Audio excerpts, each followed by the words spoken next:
Hello everyone and welcome to the video. Today we're going to be talking about the Shade and Port Science Fall.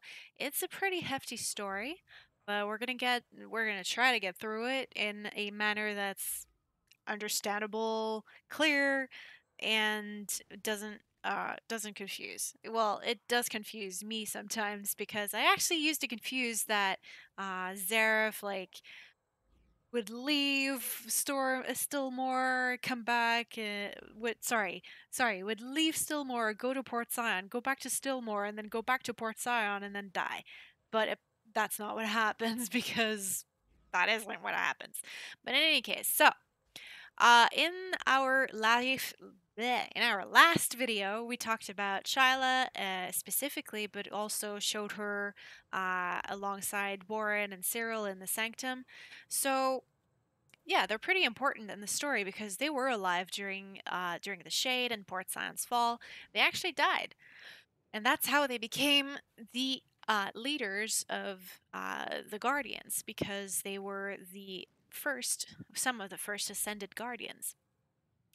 So yeah, Shyla, Boren, and Cyril died and were brought back to life as ascended by the Vigil in order to prevent handing Telara over to Regulus. So that was the Vigil's utmost plan, was to prevent Regulus from taking over. And that's the only reason they brought back they brought back the Guardians and ascended them. Cyril and others destroyed Aedraxis, Regulus's avatar, which ousted Regulus from Telara for what they hoped was Evermore. The ward was raised again, preventing his re-entry.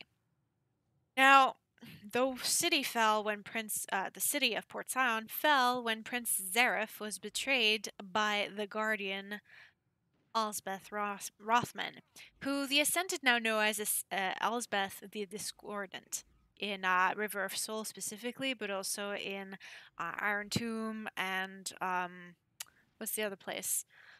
The Moonshade Highlands place. Hang on, let me check. It is called Specific Dungeons. Runic Descent. There we go. Right. So in Runic Descent, you encounter Alsbeth as well. Now, let's go back to my stuff. Her story is a rather complicated one. The short of it is this. Her ancient lineage had been in a slow and steady decline since Phineas Rothman, the first of the pyromancers, and actually one of the guys who bound the Bloodstorm at first. So I think he was the one who bound.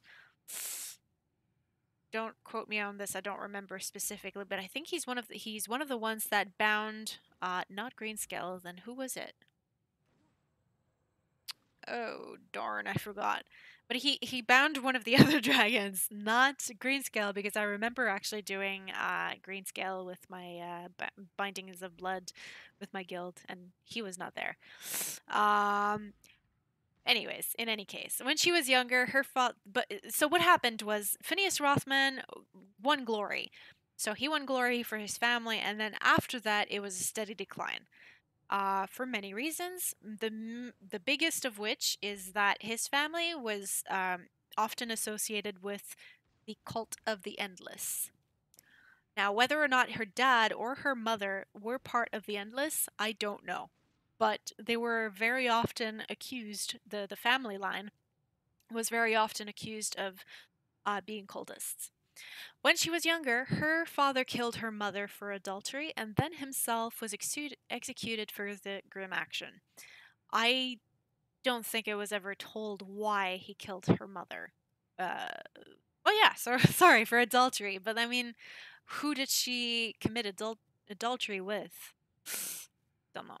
Young Alsbeth found herself an orphan and then a homeless one as her uncle inherited the family estate and promptly kicked her out. She was sent to the Methosian court of King Joster, where Queen Linnea took her under her wing out of pity. Now, I don't know about you, but if I were taken under somebody's wing out of pity, I would start to feel really shitty. She was a quiet young girl with sallow skin and dark hair who always stood behind the crowd alone under the shadow of her family's grave dishonor. and probably also because of embarrassment. Linnea died. Linnea? I don't know what her name's supposed to sound like. She died. The queen, the queen, died shortly thereafter from an incurable disease. And though young Alsbeth remained in the palace, she had lost her only advocate, and Joster was indifferent to her status. I have personal reasons to, not personal, but I have reason to believe that maybe the disease was not an accident. Now, whether or not it was Alsbeth, I don't know, but I think there might have been something very grim that happened, because especially because of the next part that I'm going to talk about in a bit. She did not play with the other children in the castle, but spent her time reading in the library or walking alone through the hills around Caer Mathos. I like to think that Elsbeth the Discordant is a product of her upbringing, aren't we all? That perhaps if Queen Linnea had survived, she would have turned out very different. Yet, one must also remember that the Rothmans had apparently secretly been endless cultists from some point after Phineas's victory. Keep in mind that Stillmore has always had death magic seeping through it. What with Greenscale's prison, which was a secret to people who lived in Stillmore, what with Greenscale's prison containing death magic itself. Because you will remember that Greenscale was bound by death magic because it negated his own life powers. So, with that in mind, she would walk alone through the hills around Caer Mathos, right? Around Caer Mathos is where Greenscale was bound. Around Greenscale's in and around Greenscale's prison and throughout Stillmore, there was death magic. As somebody that is the product of endless lineage, endless cultist lineage, this is pretty much why I have reason to believe that maybe the incurable disease of Queen Linnea was probably not, was possibly because of the death magic around the place, possibly because somebody poisoned her, possibly because maybe Alsbeth did something in secret, possibly because maybe um something was going on. Maybe it was the elves that were going crazy around Stillmore. Who the hell knows? But this is why I am very suspicious of the events of Queen Queen Linnea's death, and then later on Joster's as well. Okay, so let's go. Let's continue.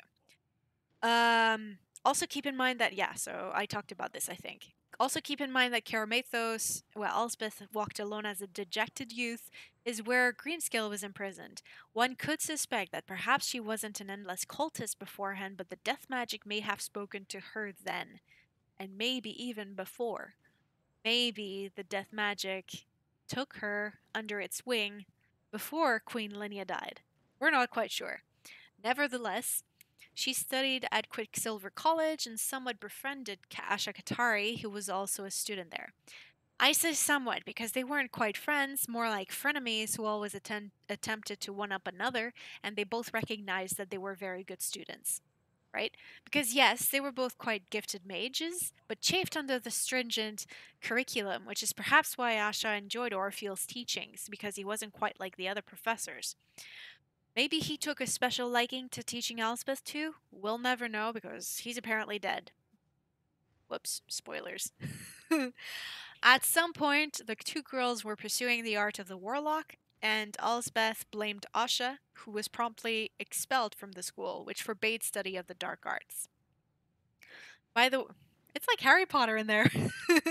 By the way, Asha was then disowned by her father, and she unrepentantly traveled to the ancient Ethlands to join the Dragon Slayer Covenant, and then warned Zareph Mathos of his brother's rather close link to the Endless Court, and she then fought and died when the Shade exploded and was released.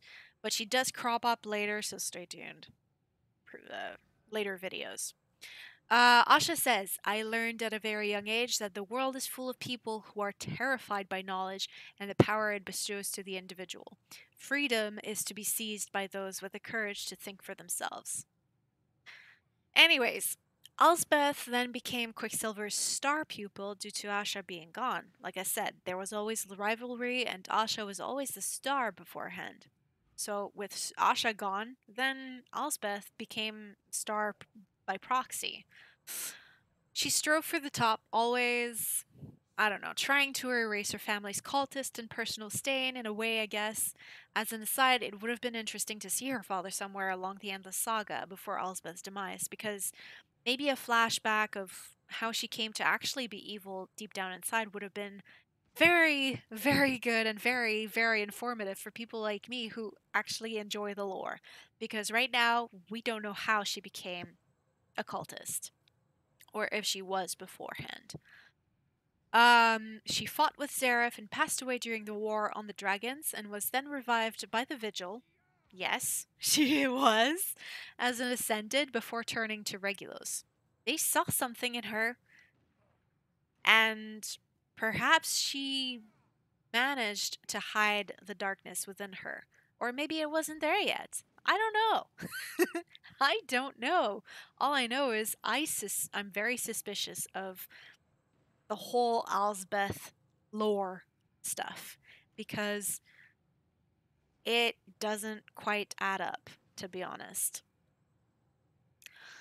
King Aedraxis had recruited Orpheal Farwind. Yes, him. He has a long and complex storyline, which is going to be detailed in a while, because I've pretty much detailed his story like at the end of my big long document on Rift lore because it's so long and he's everywhere. He's in each storyline.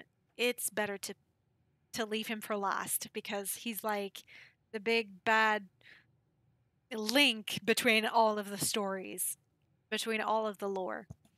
In any case, so he recruited the king recruited Orpheal and tasked him with creating a machine that would break the ward to usher in Regulus and free his power during an event forever known as the Shade. Go figure why the hell he agreed, because he doesn't seem to me like a very evil person. But when you get to know him, especially later on in the storyline, you do realize that Orpheal has his reasons for everything and has I guess he has vowed, I think he has vowed not to get too involved in uh, the good versus evil, like the faction war specifically. He has chosen not to assign himself as one of the faction people. So I think that's why he agreed to help Aedraxis, because he was like, well, I'm like if these humans if these humans want to fucking kill themselves, let them. He's a weird one. He forever lamented about helping bring an apocalypse later on. I mean, yes, he lamented about it, but at the same time, I think he was a lot less self-deprecating. He's a twisty one, Orpheal. Freeing Regulus triggers the first rifts, from which creatures from the plains pour out, invading every corner of Telara. This event gives the incarcerated dragons a chance to soon be freed by their cultists. I mean, they're still locked, they're still bound, but there's something that gave. There's something that freed them a little bit. The northern Mythosian lands are annihilated. The whole, basically, it's like a nuke, right? A nuke uh will have like repercussions across the lands around the core of the nuke, right? So I think that's what happens, right? So the prisons are loosened, right? So it gives the chance for the cultists to to continue freeing them. Alsbeth, now Alsbeth the Discordant, Let's clean up these images here. Turned on Prince Zareph in Port Scion. In fact, she had played both brothers, pretending to aid both of them, while in fact she had had Regulus's interests at heart. She is a con man, like crazy. She urged Zareph to recover an ancient Eth artifact from Meridian, then an abyssal stronghold. Yeah, so Meridian was an abyssal stronghold, and she said there was something in Meridian that would help them win the war. She swore it was strengthened the Rift Shield around Port Scion, right? And then she helped Aedraxis, on the other hand, destroy the magical Define created shield. So basically, she told Zareph like, "Hey, go look for this artifact. It's gonna help strengthen the shield." And then she told Aedraxis, "Destroy the magical shield."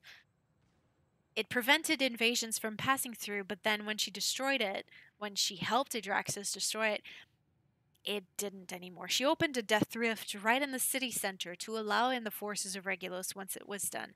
This is why I think she was already a cultist before she was resurrected. I don't know how the Vigil did not see this darkness within her. Or maybe they thought it was strength. Maybe she was very adept at hiding her her true side.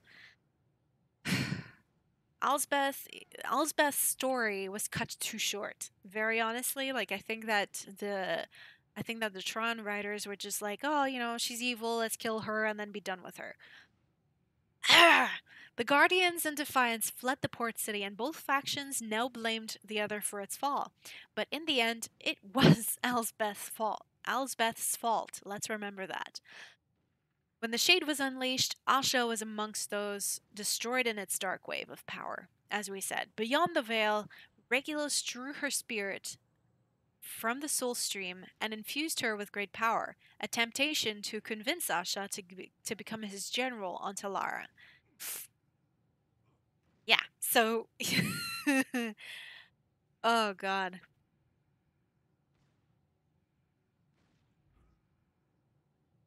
Sorry, I just reread that sentence. Okay, so Asha. I thought I was talking about Alsbeth for some reason. So Asha was among those destroyed in its dark wave because I was thinking to myself like, wait, Alsbeth already died and she was revived. Huh? No, she's already undead. Okay, so she's already undead. She's already, um, or sorry, she was ascended, but then I think she died again. In any case, Asha was among those destroyed in the dark wave. Regulus drew her spirit from the soul stream in the River of Souls. If you want to go see it, it's a beautiful place. Very dark, very pretty in the sky. Anyways, he infused Asha with great power. Tried to tempt her to become his general. That's kind of a fuck you to Alsbeth, right? Because she was his commander on Telara. She was the one who was leading all the forces. She was the one who was leading the cultists. And yet he tried to tempt Asha to become his general. She refused. Enraged by Asha's denial, Regulus attempted to destroy her, igniting the very energy with which he had embroidered her soul. But before he could finish, Asha's agonized spirit was pulled away as the dread god howled in frustration. Indeed, she was brought back to life by Orpheus, who changed sides when he realized the destruction he'd caused. Some say, I mean, we don't know. Some say he didn't actually build the machines for Aedraxis to rupture the ward, but rather that Aedraxis had been a student of Orpheus at Quicksilver College and had learned very well under Orpheus. So basically, I'm of the opinion, I think I would like to say that Orpheus didn't do anything in the war. I would like to say that Orpheus did not have a personal hand in the result of Regulus breaking free. I would like to say that it was Aedraxis who built the machine, who knew because of Orpheus' teaching. I would like to say that. Anyways, Orpheus ascended Asha. And this is why the whole infused by Regulus thing, this is why she has tattoos on her skin that are pure source energy. or it looks like pure source energy in any case, because she's a rift spirit, basically. In any case, the shade reached the Kalari on Ember Isle, corrupting the spirits and the Kalari themselves. Achilleos from within Hammerknell triggered storms that engulfed the island and the ships that attempted to flee the carnage. The few survivors washed ashore the coast of Freemarch and were welcomed by the Defiance in Meridian. When the forces of death became too much to handle in Port Scion, Zareph's followers, minus Zareph, vanished and took Meridian, then an abyssal school of knowledge, with the help of the Faceless Man, traitor of the Abyssal, and established it as a defiant fortress. So get this. The Faceless Man was actually a Tide Lord, sorry. Was actually a Tide Lord who secretly did not even believe in his cabal anymore. He was, uh, yeah. So he turned a traitor. Said, "Look, fuck this cult. It's crazy. I'd rather help these people." And so he drove out the abyssal, drove out the spirits, the water spirits that were haunting the halls of Meridian, and gave the Defiance a new home. So yeah, so he helped. He did that after coming to terms with how uncomfortable he had begun to feel about the cult, because he saw things when he was inducted that nearly drove him crazy. But he has a strong enough spirit that he was able to keep secrets. Because the thing is that the abyssal, they they drive into your mind, right? So they try to. You find that out during the water saga, but the abyssal, basically their induction is they go into your mind and they collect anything they can use against you, and they kill your family. They take over your mind. They give you knowledge that you could not imagine, and the Faceless Man, basically blocked his mind against the onslaught. Anyways, Port Scion is now locked behind a Sourcestone shield forever. The old Port Scion warfront was essentially a sliver, a look into the past endless battle against the undead and the forces of death. It would have been great if we could have seen Zareph in the city. It would have been great. Yeah, so the players would work to rebuild and fortify the city to seal the evil within. But otherwise, there's no going back there. Unless you go unless you go into the Dromheim version of Port Zion, but that's not the real thing. I mean, it's such a waste. It's such a waste of resources that this place that you're looking at behind me. I mean, it would have been such a great space to explore. On their own side, Cyril and Boran established Sanctum, their temple city dedicated to the vigil, upon an island that emerged from the flood upon the prayers of the Guardians. And Shyla joined the Guardians officially, while her ex-lover Hylas joined the Elf War Greenscales cultists. And the Guardians' task is to push back the shade and protect the vigil's ward forevermore. Sorry about that. So, in any case, this is the story of Port Zion and about the ward breaking in a nutshell. Like I said throughout this video, there's a lot there's a lot of things that we don't know. There's a lot of things that I personally would have enjoyed learning about a little bit more in depth, like Alsbeth's past, Alsbeth's childhood. It would have been great to know more about Zareph, about Port Scion itself. It would have been great to explore it, to get more of the story. But this is what we know. And what we know is pretty sketchy at times. It's pretty sketchy. We don't know for sure. In any case, I hope you enjoyed it, and keep watching this channel for more videos on Telara Tales.